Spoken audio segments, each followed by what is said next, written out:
Hello दोस्तों, कैसे हैं आप। अस्सलाम वालेकुम। उम्मीद है आप खैरियत से होंगे। आज एक नई वीडियो लेकर आए हैं सलमान अजरी साहब की। उसमें बहुत अच्छी टॉपिक पर बात हुई है और वीडियो अच्छी लगे तो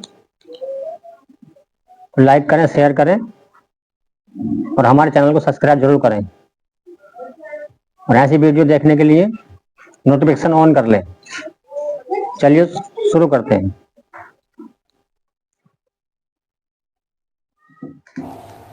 हबीब अजमी का नाम सुना होगा आपने, बगदाद के रहने वाले मशहूर मालदार शख्स। पैसा बहुत था लेकिन मामला यह था कि सूद पर पैसा, सूद का कारोबार, बेशक लोगों को सूद देना, लोगों से सूद लेना, यह कारोबार चलता था। मुसलमानों, अगर अपने मुआशरे में सूद की बला है तो फौरन तौबा कर लो। मेरे आका सल्लल्लाहु अलैहि वसल्लम का फरमान आलीशान है, जिसने सूद का एक लुकमा खाया वो गुनाह इतना बड़ा है कि जैसे कि काबे के सामने उसने अपनी मां से जिना किया। ये बहुत खतरनाक चीज है। लोग इसको आज हल्के में लेते हैं। पैसा डबल करने वाला सिस्टम मुसलमानों को बहुत जल्दी पसंद आता है। कोई भी आ जाए कंपनी, चीट फंड कंपनियां सिर्फ मुसलमानों के मोहल्ले में ही कामयाब होती हैं, बाकी जगह नहीं। लाख रुपए दो और तुम घर में नवाब साहब बैठे रहो, हर महीना 10-10 हजार आता रहे, ये पता ही नहीं कि किस तरह से आता है। तुम्हारे घर में आने वाला एक लुकमा भी तुम्हारी तहकीक के बगैर नहीं आना चाहिए। तुम मुसलमान हो, एक सिक्का भी तुम्हारे घर में बगैर तहकीक का नहीं आना चाहिए। अगर मशकूक, यानी जिसमें शक है, हराम की बात नहीं कर रहा हूं, हराम तो बड़ी बात है, जिस माल में शक है उस मशकूक माल का भी एक लुकमा खा लिया तो औलाद बिगड़ जाती है। बुजुर्गों ने फरमाया औलाद बदतमीज पैदा होगी, बद अखलाक हो जाएगी, किरदार से आरी हो जाएगी। इसका ख्याल रखो। तो मैं अर्ज ये कर रहा था कि हबीब आजमी सूद का कारोबार करते रहे। एक दिन ऐसा हुआ कि अपनी बीवी से गोश्त ला कर दिया और कहा कि पकाओ। बीवी ने कहा लकड़ियां नहीं है। कहा कि मैं फलां के ऊपर मेरा सूद आता है, सूद में वो लकड़ियां ले आऊंगा। सूद में लकड़ियां भी, घर का आटा भी सूद में ला करके दिए। बीवी नेक थी, समझाती रही। उस दिन दुआ करती है, मौला मेरे शोहर, मेरे सरताज, मेरे रफीक हयात को हिदायत दे दे। जब चूल्हे पर यह हांडी रखी गई, खाना पक गया, यानी सालन पका, तो उसने उतारा। हबीब अजमी दस्तरखान पर थे। हांडी खोली गई तो उसमें पकता हुआ खून था, खून के अलावा कुछ नहीं। हबीब आजमी ने पूछा ये क्या है। बीवी ने कहा जब लोगों का माल सूद में ला करके दोगे तो अल्लाह ताला तुम्हें दुनिया में ही खून खिला रहा है, आखिरत में क्या अजाब होगा। बात असर कर गई, बात असर कर गई दिल पर, और डर भी गए कि अपनी आंखों से देखा कि पकता हुआ गोश्त खून बन चुका है। फौरन पूरे जिस्म में कपकपी तारी हो गई। तौबा किया, खड़े हो गए। घर से बाहर निकले तो रास्ते से जा रहे थे बच्चे जो खेल रहे थे। एक बच्चे ने पुकार कर कहा, ए बच्चे हटो, ये सूदखोर आ रहा है, इसकी छांव कहीं हम पर पड़ गई तो हम बुरे हो जाएंगे। बच्चों में भी ये बात आ गई थी। हबीब अजमी को आज दिल पर बात लगी, मेरा रब किसी के लिए हिदायत देता है तो कुछ जरिए बना देता है। हबीब अजमी अब रोने लग गए कि मैं इस कदर खस्ता हूं, इस कदर बदनाम हूं कि बच्चे मेरी छांव से भाग रहे हैं। अब सोचा कि अब मैं सूद नहीं लूंगा और ना ही इस कारोबार में, सबको छोड़ दिया। लेकिन अब मसला ये था कि बचपन शुरू से कोई काम करने की आदत नहीं थी। पैसा देना है, मार्केट में घुमा करके बड़ा करके लाना है।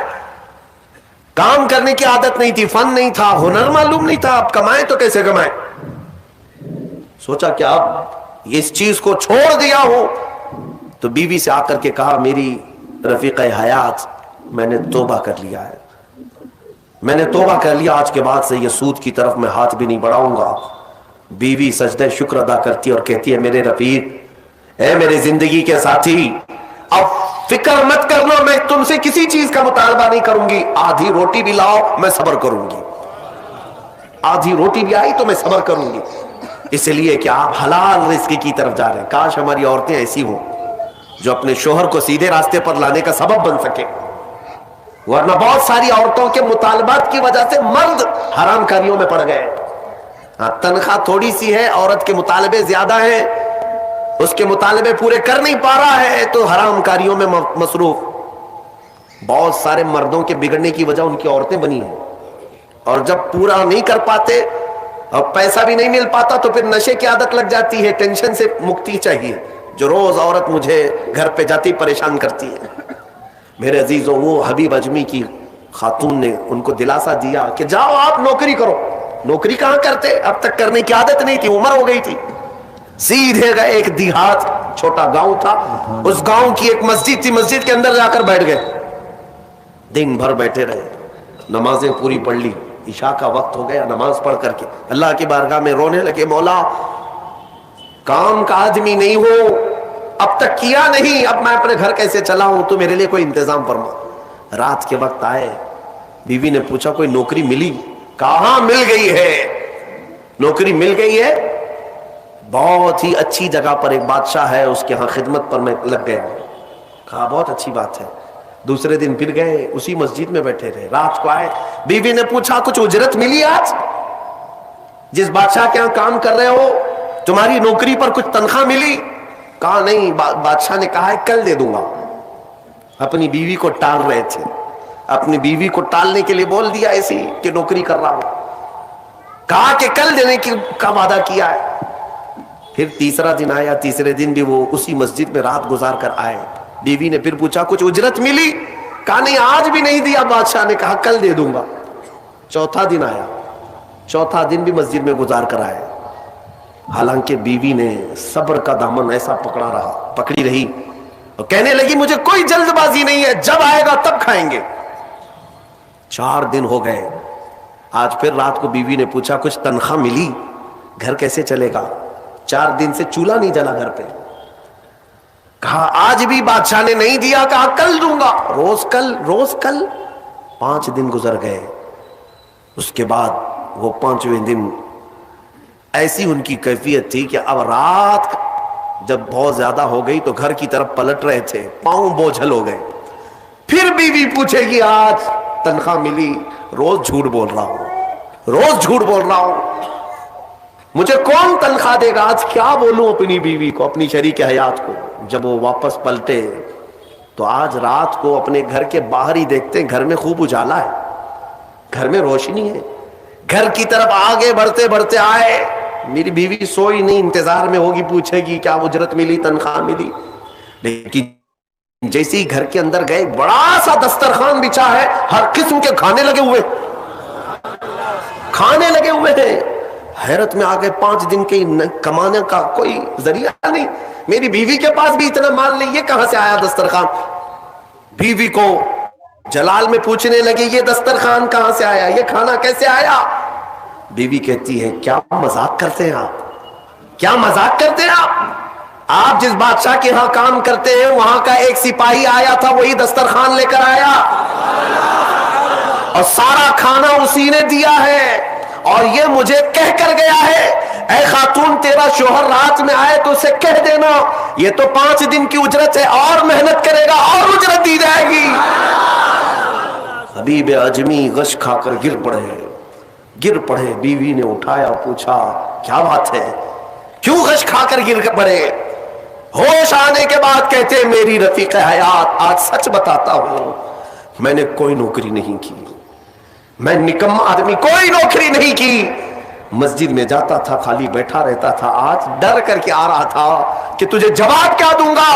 वह रहमान इस कदर गैरतमंद है अपने बंदों पर, इतना रहीम है कि तेरे सामने शर्मिंदा होने से बचाने के लिए वो जिसको भेजा मौला वो किसी बादशाह का सिपाही नहीं, वो उसी रहमान का कोई फरिश्ता आया था जिसने खाना दिया है। अजीजा ने गिरामी, कहने के लिए बहुत सारी बातें हैं, लेकिन मैं इतनी बात अर्ज करना चाहता हूं, जिंदगी गुनाहों में गुजरी, एक बार तौबा करके हबीब अजमी के आ गए और मौला करीम ने अपने सारे दस्तरखान उनके लिए कुशादा कर दिए। उसके बाद जानते हैं हबीब अजमी उसी दस्तरखान से उठ करके जो चले गए, ऐसी इबादत, ऐसे मुजाहिदात किए, اللہ اکبر، اس مقام عظما پر فائز ہو گئے تھے کہ جس مقام کی غوث اعظم عبد القادر جیلانی بھی تعظیم کیا کرتے تھے رضی اللہ تعالیٰ عنہ۔ میرے عزیز و حبیب عجمی، اللہ کی بارگاہ میں وہ مقبول تھے کہ حضرت فضیل بن عیاض ایک دن ان کے پیچھے مغرب کی نماز پڑھنے کے لیے آئے۔ حضرت حبیب عجمی کی زبان میں تھوڑی لکنت تھی، تو قرات میں ان کی لکنت سمجھ میں آ رہی تھی، تو فضیل بن عیاض پیچھے سے نماز توڑ کے چلے گئے، اس کے پیچھے میں کیسے نماز پڑھوں؟ فضیل بن عیاض بہت پائے کے ولی ہیں، کہتے ہیں میں گیا تو 3 دن تک میری عبادت کا ذوق ختم ہو، لطف ہی ختم ہو گیا۔ میں بارگاہ مولا میں رونے لگا کہ مولا مجھ سے کیا خطا ہوئی۔ رات کے وقت مجھے غیب سے ندائی کہ فضیل تو نے میرے محبوب حبیب کی صرف زبان دیکھا، اس کے دل کی پاکی کو نہیں دیکھا۔ وہ اللہ کی بارگاہ کا مقبول ہے، جب چھوڑ دیتا ہے پچھلی چیزیں وہ رحمان اتنا محبوب بناتا ہے، اتنا محبوب۔ میں نے ابھی ایک چیز پڑھی تھی، بغداد میں ایک شخص تھا، بڑے پیسے والا تھا، بہت پیسے والا تھا، اور ہر گناہ عادت تھی اس کی۔ پیسے والوں کی اکثر یہ چونچلے ہوتے ہیں کہ وہ سوچتے ہیں کہ عیاشی میں کہاں کہاں میں پیسے لگاؤں۔ شراب پیتا تھا، خوب عیش، جوا میں پیسے لگتے تھے، روز نئی عورتوں کے ساتھ اس کی صحبتیں، یہ اس کا مزاج تھا تو مسلمان، پیسہ زیادہ ہونے کی وجہ سے ایک غلط سنگت میں غلط عادتوں کا مالک۔ اس شخص کی عادت یہ تھی کہ روز ایک نیا گناہ کرتا تھا اور ڈائری بنایا ہوا تھا، اس میں سب لکھ بھی دیا کرتا تھا، آج میں نے اتنے پیسے کا جوا کھیلا، آج میں یہ فلاں فلاں شراب پی ہے، آج میں نے ان لڑکیوں سے زنا کیا ہے، آج میں فلاں جگہ یہ کیا، سب جو کرتوت ہوتے تھے سب ڈائری میں لکھتا تھا، اتنی بڑی ڈائری بھی بن گئی۔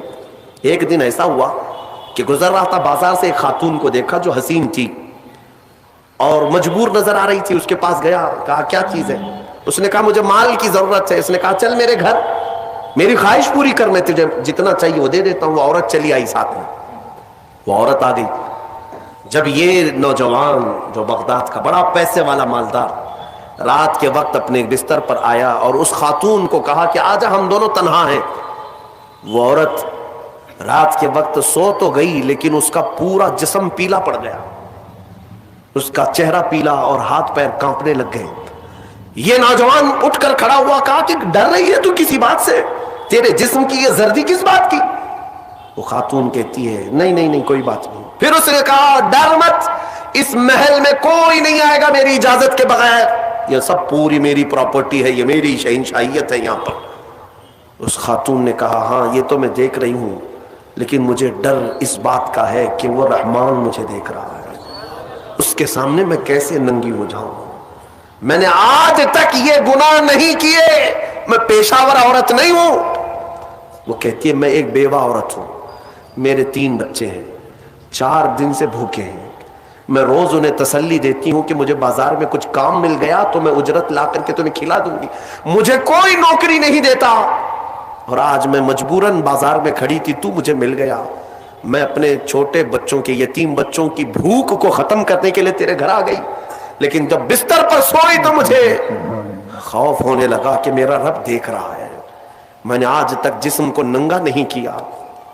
وہ ڈری ہوئی عورت تھی، پاکیزہ عورت تھی، جب اس کی زبان سے یہ جملے نکلے تو یہ جو نوجوان تھا جو گنہگار تھا وہ کھڑا ہو گیا، کہا اے خاتون اٹھ جا، بستر سے اٹھ جا، اور اس کے بعد کہتا ہے دیکھ میں تجھے بتاؤں میرے پاس کیا کیا ہے۔ اس زمانے کی جو سواریاں تھیں، گھڑیاں تھیں، سب میرے پاس، بڑا بنگلہ، بڑی جائیدادیں، ہر طرح کے کھانے، سونے چاندی زیورات سب میرے پاس، مولا نے مجھے بہت کچھ دیا، لیکن آج تو نے مجھے دل دیا، آج تو نے میرے دل کو جھنجھوڑا، میرے پاس اتنی نعمتیں ہونے کے باوجود میں اب انسان کو زندگی کس طرح سے گزارنی چاہیے اس بیان میں یہ بتایا گیا ہے۔ ویڈیو اچھی لگی ہو چینل کو سبسکرائب کریں، لائک کریں، شیئر کریں، اور یہ ویڈیو ہم نے نعت رجا چینل سے لی ہے، چاہو تو آپ وہاں جا کے بھی دیکھ سکتے ہیں۔ السلام علیکم۔